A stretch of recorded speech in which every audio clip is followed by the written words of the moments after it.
घराच्या उंबरठ्यावर किंवा दरवाजात हे 3 प्रकारचं पाणी शिंपडल्यास तुमच्या जीवनातील सर्व अडचणी दूर होणार। हिंदू धर्मात वास्तुशास्त्राला खूप महत्त्व आहे। घर बांधण्यापासून ते सजावटीपर्यंत म्हणजेच इंटेरियर डिझाइन करेपर्यंत वास्तुशास्त्राची प्रत्येक गोष्टीची काळजी घेतली जाते।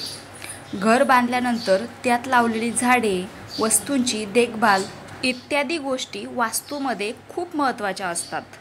त्याचप्रमाणे इतरही काही उपाय केले जाऊ शकतात ज्यामुळे घरात सुख समृद्धी टिकून राहते।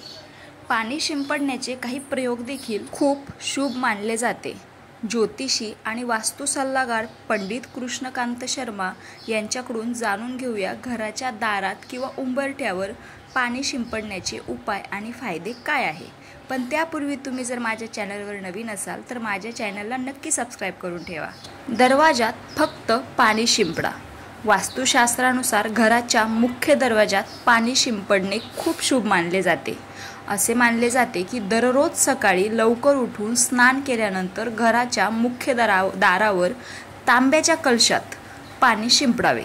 हा उपाय केल्याने घरात सुख समृद्धी आणि धनधान्य वाढते। त्यामुळे घरातील कलह कमी होतो, घरातून नकारात्मक ऊर्जा निघून जाते।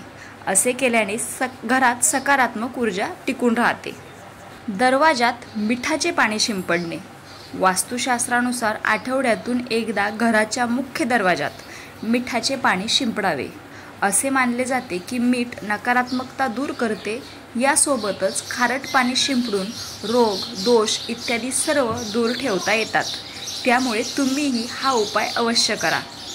दरवाजात हळदीचे पाणी शिंपडणे। वास्तुशास्त्रानुसार घराच्या मुख्य दारावर हळद मिसळलेले पाणी शिंपडणे खूप शुभ मानले जाते। रोज सकाळी उठल्यावर आंघोळ करून तांब्याच्या कलशात पाणी भरून त्यात चिमूटभर हळद टाकावी। त्यानंतर हे पाणी मुख्य दरवाजाच्या दोन्ही बाजूला शिंपडावे।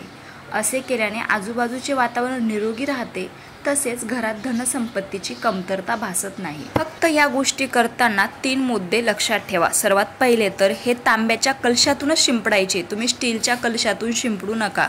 दुसरा मुद्दा, तुम्ही सकाळ संध्याकाळ दोन्हीही टाइम पाणी शिंपडू शकता।